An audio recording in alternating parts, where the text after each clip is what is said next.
শুভরাত্রি বন্ধুরা, প্রত্যেকে ভালো থেকো, সুস্থ থেকো। আগামীকাল 25শে বৈশাখ, সমস্ত বাঙালি আমরা মেতে উঠি একসঙ্গে আমার আপনার রবি ঠাকুরের জন্মদিন। হে নূতন দেখা দিকারবার, জন্মের প্রথম শুভক্ষণ।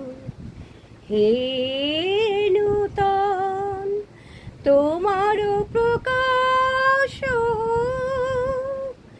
কুহেলিকা করে উদ্ঘাটন সূর্যের মতো। হে নূতন দেখা দিকারবার,